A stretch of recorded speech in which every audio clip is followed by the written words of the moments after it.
बहुत समय पहले की बात है। एक छोटे से गांव में राघव नाम का गरीब लड़का रहता था। उसके पिता जल्दी ही गुजर गए थे और माँ ने खेतों में मेहनत करके उसे पाला पोसा। राघव के घर के पास ही एक पुराना आम का पेड़ था। वह पेड़ उसका सबसे अच्छा दोस्त बन गया था। राघव अक्सर उस पेड़ की छांव में खेलता, उससे बातें करता और अपनी परेशानियां बताता। पेड़ को जैसे उसकी बातें सुनाई देती। एक दिन राघव ने पेड़ से कहा, मेरा स्कूल जाने का मन है पर माँ के पास पैसे नहीं है। पेड़ मुस्कुराया और बोला, मेरे पके हुए आम तोड़कर बेच लो, तुम्हें स्कूल के लिए पैसे मिल जाएंगे।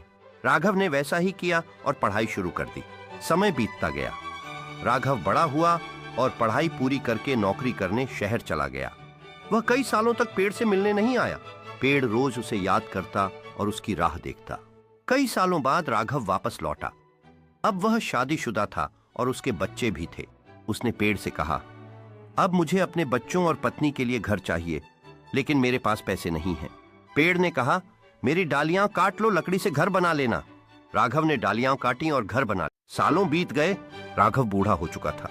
उसके बच्चे बड़े होकर अपनी अपनी जिंदगी में व्यस्त हो गए। अकेला और थका हारा राघव एक दिन फिर उस पेड़ के पास आया। पेड़ अब बूढ़ा हो चुका था। उसकी डालियां कट चुकी थीं, फल नहीं थे। पेड़ ने उदास होकर कहा, अब मेरे पास तुम्हें देने के लिए कुछ नहीं बचा, बस मेरी जड़ें और ठूंठ रह गए हैं।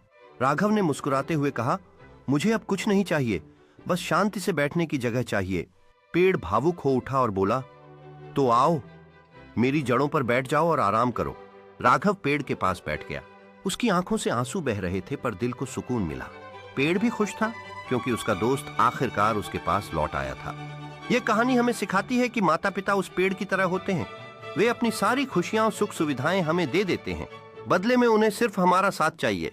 इसलिए हमें अपने माता पिता की कद्र करनी चाहिए और उनके साथ समय बिताना चाहिए, क्योंकि उनके बिना हम अधूरे हैं। इसलिए हमें हर पल का आनंद लेना चाहिए और अपने रिश्तों की अहमियत समझनी चाहिए, क्योंकि वह प्यार जो हम साझा करते हैं ही हमारी असली धरोहर